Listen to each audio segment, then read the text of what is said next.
Boa noite. A Justiça mandou a SEDAI abater em 25% o valor das contas de água. A multa diária é de R$1 milhão caso a determinação não seja cumprida. E hoje a Polícia Civil e o Ministério Público cumpriram mandados de busca e apreensão para tentar identificar irregularidades envolvendo empresas contratadas pela Prefeitura. Caso Marielle Franco, Rony Lessa e Elcio Queiroz, presos acusados de matar a vereadora, e o motorista Anderson Gomes vão à júri popular. Tem ainda os números atualizados do coronavírus no Rio e o futebol com o jogo do Botafogo e a preparação do Flamengo para a segunda rodada da Libertadores, que acontece amanhã no Maracanã. O Jornal do Rio volta em 30 segundos e eu te espero.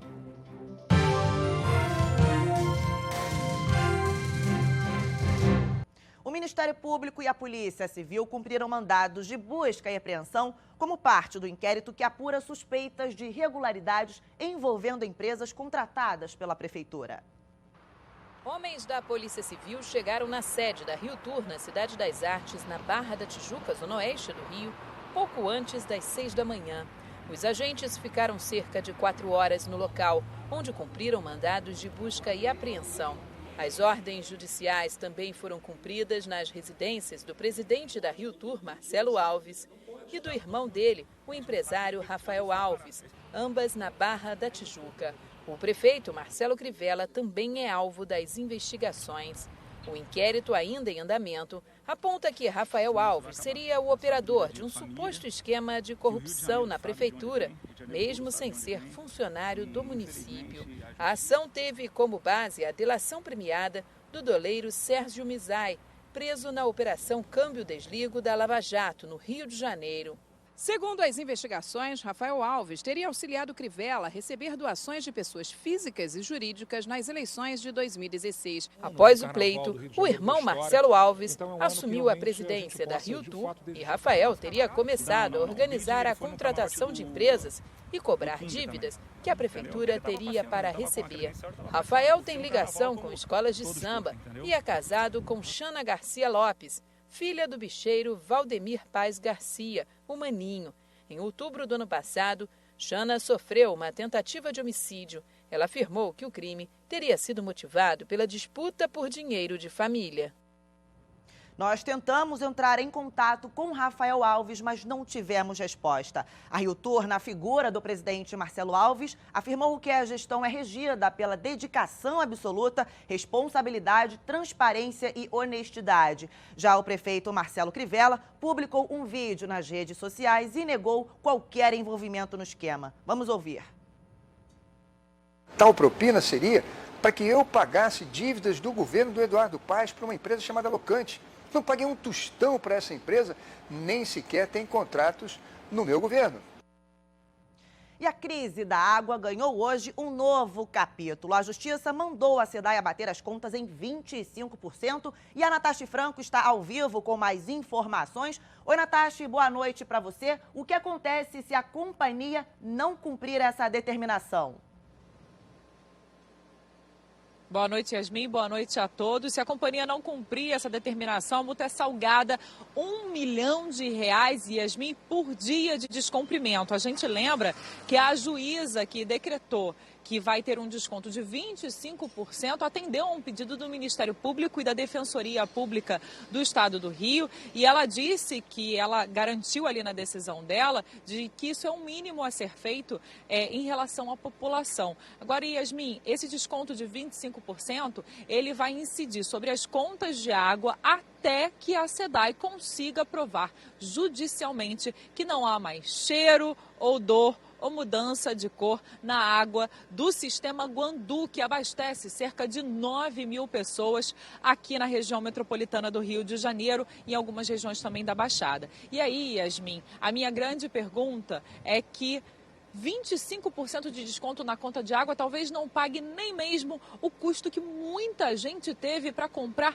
água mineral, que chegou aí a garrafa de 1,5 litro, custar quase R$4 no período do pico da crise da água, Yasmin. E aí eu venho com uma outra informação. O governador Wilson Witzel avisou numa visita ao Congresso que vai recorrer dessa decisão, que é uma decisão liminar e que, de acordo com ele, vai ser revogada, já que, para ele, não é razoável o desconto de 25% para a população. Yasmin. Obrigada, Natasha. E a polícia prendeu um motorista de aplicativo acusado, de ter estuprado um menino de apenas 13 anos durante uma corrida. Esse motorista já tinha feito mais de 1000 viagens e, inclusive, era bem avaliado no sistema. O motorista de 53 anos foi levado para a delegacia da criança e adolescente vítima no Rio de Janeiro.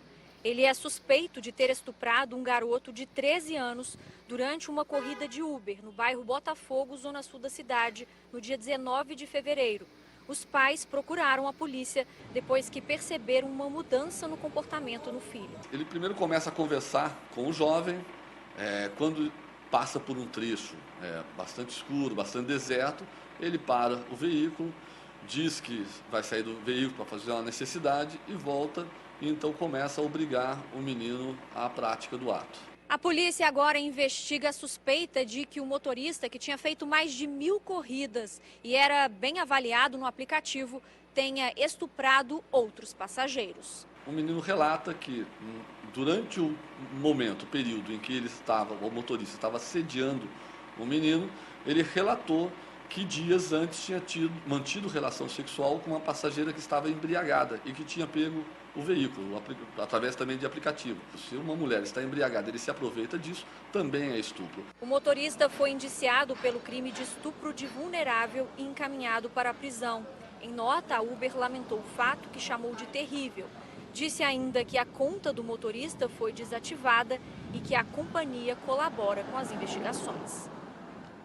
Moradores e comerciantes de Rio das Pedras fizeram um protesto pela manhã contra o programa Tolerância Zero da Prefeitura. Eles interditaram uma das principais vias de acesso ao bairro e queimaram pneus e objetos de madeira. Mais de 130 boxes comerciais construídos irregularmente às margens do canal também foram demolidos. A Prefeitura informou que os estabelecimentos foram notificados no último dia 4 e que deveriam ser desocupados em 72 horas. Outras 20 construções ilegais na Muzema também vão ser demolidas. Em abril do ano passado, 24 pessoas morreram depois do desabamento de 2 prédios irregulares. E o aumento dos casos de coronavírus na Itália e a notícia de restrições de deslocamento no país pegou muita gente de surpresa que já estava até com viagem marcada. Lohane acompanha as notícias com apreensão. Pretendia chegar no dia 1º de abril a Bolonha, no norte da Itália, uma das regiões mais atingidas do país. Vou permanecer com a minha viagem, eu vou viajar a Portugal, vou viajar à Espanha, agora a Itália, que justamente eu estou nessa dúvida. As companhias aéreas me informaram, ou eu cancelo o voo e eu pago uma multa, para eu alterar, no caso, as datas, eu também pago, ou eu não vou. Ou seja, ou eu vou arcar com todo o prejuízo, não por culpa minha, mas por culpa dessa ocorrência, ou eu vou ter que correr o risco de ir e ficar presa no hotel, porque nem me deslocar eu tenho a possibilidade de me deslocar por lá. Com as atrações turísticas na Itália fechadas e a proibição de deslocamentos não essenciais, muita gente resolveu mudar de planos. Mas Juliana não conseguiu. Tenho tentado os meios de central de relacionamento pelo telefone todos os dias, não consigo. Para tentar intermediar essas questões, o Procon do Rio de Janeiro está chamando as empresas aéreas para o próximo feirão de renegociação de dívidas. A proposta é que os passageiros possam remarcar ou até mesmo cancelar os bilhetes sem multas. No aeroporto internacional, o embarque para Roma aconteceu normalmente, mas com pouca procura. O movimento no balcão da Alitalia foi muito menor do que nos últimos dias, quando os voos estavam saindo lotados. Helena, que mora na Itália e está voltando para casa, fez um estoque de álcool gel e máscaras. Agora na minha cidade está também uma situação muito delicada, porque chegou lá. Inclusive, eu estou até com um pouco de medo, porque estão dizendo que bloquearam tudo. Até passageiros que passariam por outros países, como esta que vai para Dubai com conexões em Portugal e Suíça, procuram se proteger. Um pouco nervosa, eu nunca saí do país e ainda mais com esse vírus que está tendo, a gente sempre fica um pouco receoso, né? Então acho que nenhuma precaução é demais. Com 8 casos confirmados e outros 119 suspeitos, as autoridades seguem monitorando o comportamento do Covid-19. E mesmo sem a transmissão do vírus no estado, especialistas alertam para os cuidados com os idosos. Tosse, dores no corpo, febre. Sintomas de uma gripe e também do coronavírus. E se esses sintomas são vistos em idosos, o sinal de alerta é ligado. É que essa população foi a que mais sofreu com a epidemia do Covid-19. E tem motivo. O sistema imune do idoso, principalmente o idoso com mais de 80 anos, ele é menos eficiente. E o idoso frágil, ele tem uma menor capacidade de responder às infecções e ao estresse. Os idosos, principalmente os acima dos 80 anos, têm 2 vezes mais chances de desenvolver uma complicação mais grave no caso do coronavírus. No mundo, enquanto a taxa de mortalidade da doença para a população geral é de cerca de 3%, no caso dos idosos, esse índice sobe para 15%. E prevenir é a melhor arma para evitar qualquer tipo de infecção. E por isso, hábitos simples de higiene podem fazer uma grande diferença. O que é importante é que o idoso incorpore o hábito, e também toda a população, não só durante a epidemia, mas incorpore o hábito de lavar as mãos com frequência, de evitar o contato com outras pessoas com sintomas respiratórios, doentes, e evite multidões em momentos de epidemia. Proteger a população idosa contra outros vírus também pode ajudar a acelerar o processo de detecção do Covid-19, caso ele comece a circular por aqui. Por isso, a campanha de vacinação contra a gripe, antecipada para março, terá como um dos focos da primeira fase a população acima dos 60 anos. A imunização vai passar ainda por outras 2 fases, que vai priorizar crianças e outros grupos de risco. Lembrando que a dose não protege contra o coronavírus, mas ajuda a não sobrecarregar as unidades de saúde com o tratamento de outras doenças respiratórias. E a polícia prendeu em flagrante um casal roubando cabos no Caxambi, na zona norte da cidade. Reparem nas imagens que o homem, identificado como João Paulo Gomes, usa uma faca para cortar os fios. Enquanto o material era roubado, a mulher, Daniele do Rosário, dava cobertura. Mas essa ação acabou interrompida pelos agentes. Esse caso aconteceu na manhã de hoje, na rua Garcia Redondo. E a seguir, acusados de matar Marielle Franco e Anderson Gomes vão a júri popular. Rony Lessa e Elcio Queiroz, presos acusados pelos assassinatos da vereadora Marielle Franco e do motorista Anderson Gomes, vão a júri popular. A decisão do Tribunal de Justiça saiu nesta terça-feira. Os dois foram presos em março do ano passado e atualmente estão num presídio federal. No próximo sábado, o crime completa 2 anos e a polícia segue com os trabalhos de investigação para descobrir quem foi o mandante. Lojas fechadas, vendas diminuindo. Esse é o retrato do comércio no centro do Rio, da cidade há alguns anos. E os motivos para isso são diversos, como mostra uma pesquisa feita pelos lojistas. Não é difícil encontrar lojas fechadas pelo centro do Rio. Basta andar por algumas ruas que há alguns anos eram centros comerciais fortes, como a Uruguaiana ou a Carioca. Em 2019, 250 estabelecimentos baixaram as portas, segundo uma pesquisa do Clube de Diretores Lojistas do Rio de Janeiro, um reflexo da situação econômica enfrentada pelo setor. O levantamento mostra que o comércio da região registrou queda no faturamento em todos os meses do ano passado. Em média, o prejuízo chegou a 4,5% na comparação com 2018. A redução das vendas foi mais sentida nos produtos não duráveis. Os lojistas venderam 10,6% a menos em 2019, em relação ao ano anterior. A restrição do orçamento familiar obriga as pessoas a repensar os seus gastos. Então, o que ela pode cortar? Você pode cortar, comprar uma roupa nova, um vestido novo, né? Mas eu posso deixar de comprar meu remédio para deixar de comprar comida. Mas as causas da crise enfrentada pelo comércio vão além da diminuição da renda familiar. Eles se estendem também aos problemas de ordem pública e falta de infraestrutura do centro da cidade.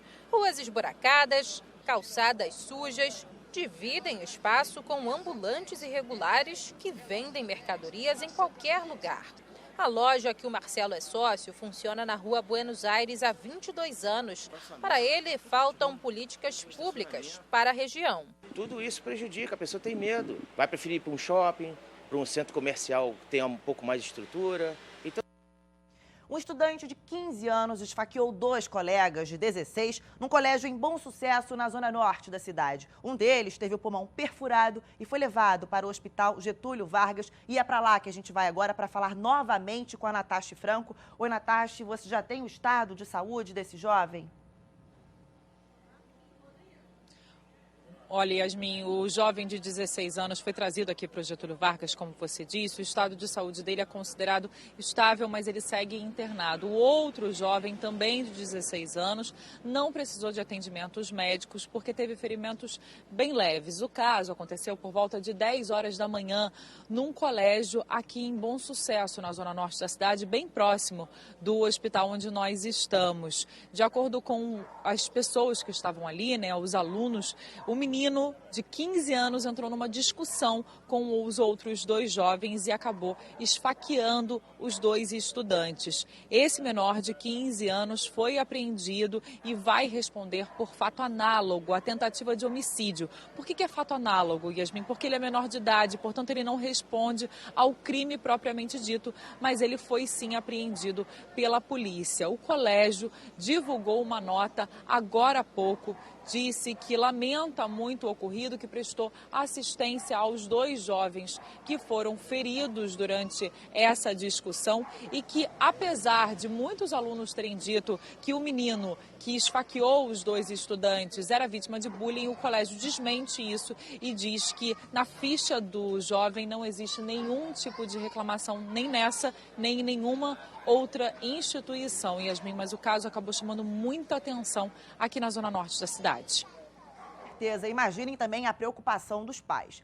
Bom, agora o futebol, o Botafogo entra em campo daqui a pouquinho pela Copa do Brasil. O Alvinegro recebe o Paraná às 7h15 pelo jogo de ida da 3ª fase da competição. E o desafio do Flamengo agora é pela Libertadores. O rubro-negro pega o Barcelona de Guayaquil amanhã às 9h30 da noite no Maracanã. Entre um treino e outro, uma partida de fute-mesa para descontrair. O Flamengo parece estar tranquilo para a 2ª rodada da Libertadores, que acontece amanhã no Maracanã, contra o Barcelona de Guayaquil. O time do Equador perdeu o primeiro jogo por 3-0 em casa e precisa ganhar para manter vivo o sonho da classificação. Não importa o momento que o time venha. Quem vem jogar contra o Flamengo hoje vem aqui para fazer o jogo da vida, jogar no Maracanã lotado. É um sonho de muita gente, então eles vêm aqui para fazer o jogo da vida deles e nós temos que respeitar isso, temos que entender isso e continuar sendo o Flamengo que somos. E esse favoritismo tem explicação. 2020 começou muito bem para o Flamengo. Até agora já foram 3 títulos conquistados. A Recopa Sul-Americana, a Supercopa do Brasil e a Taça Guanabara. As 10 partidas que a equipe principal disputou, venceu 9 e empatou apenas uma. Defender o título é muito bom, porque você vê que o peso saiu dos jogadores, né? A gente joga aqui com uma naturalidade, mas a Libertadores ela é diferente. A única baixa do elenco principal é o William Arão. Ele cumpre o 2º jogo de suspensão depois que levou cartão vermelho na final da Recopa Sul-Americana. Thiago Maia é a opção para substituir o volante. Já Rodrigo Caio e Rafinha estão recuperados de lesão, foram liberados pelo departamento médico e participam normalmente dos treinos. Outro ponto positivo são os números de Jorge Jesus. Desde que assumiu o time, o técnico ainda não perdeu no Maracanã. Além disso, a torcida promete comparecer em peso no estádio. Mais de 50 mil ingressos já foram vendidos. Hora de saber como fica então a previsão do tempo para os próximos dias com a Amanda Souza, da Somar Meteorologia.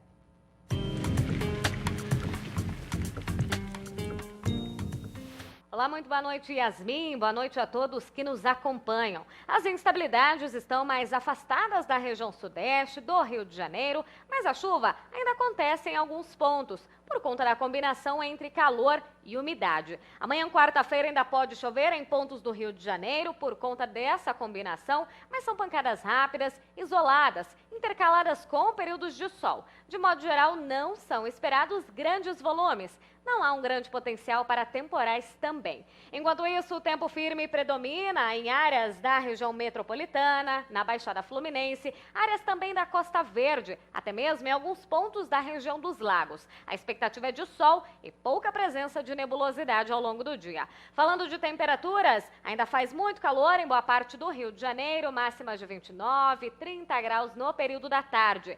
No decorrer desses próximos dias no Rio de Janeiro, não há condição de chuva. A expectativa é de tempo firme daqui para frente e temperaturas elevadas. Máximas que devem variar entre 30 e 31 graus.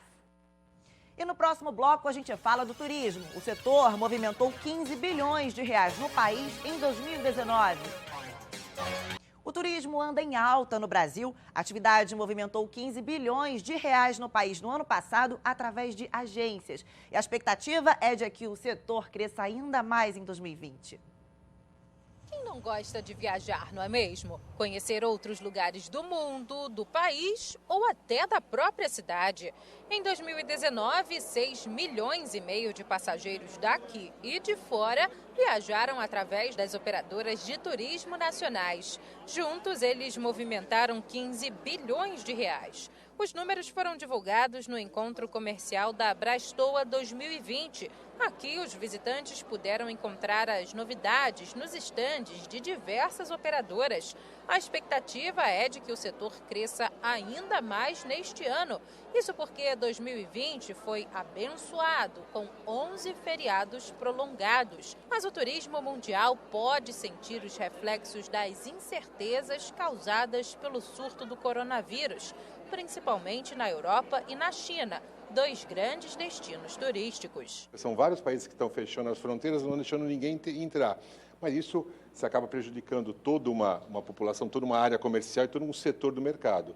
Então nós vimos que realmente é uma situação delicada, mas a tendência é passar, acho que, rapidamente. As viagens domésticas geraram 9 bilhões de reais na economia. O Rio de Janeiro é um dos destinos mais procurados no Brasil e os grandes eventos que a cidade cedia complementam a busca de quem quer curtir algo, além das belezas naturais daqui. É um trabalho forte de captação de centenas de pequenos e grandes e médios eventos, espalhando pela cidade, e esses eventos que vão garantir uma taxa de ocupação da cidade contínua o ano inteiro e por toda a cidade. O Jornal do Rio termina aqui. Muito obrigada pela companhia e a gente volta a se encontrar amanhã às 10 para as 7 da noite. Vem aí o Jornal da Band com as principais notícias do país e do mundo. Boa noite.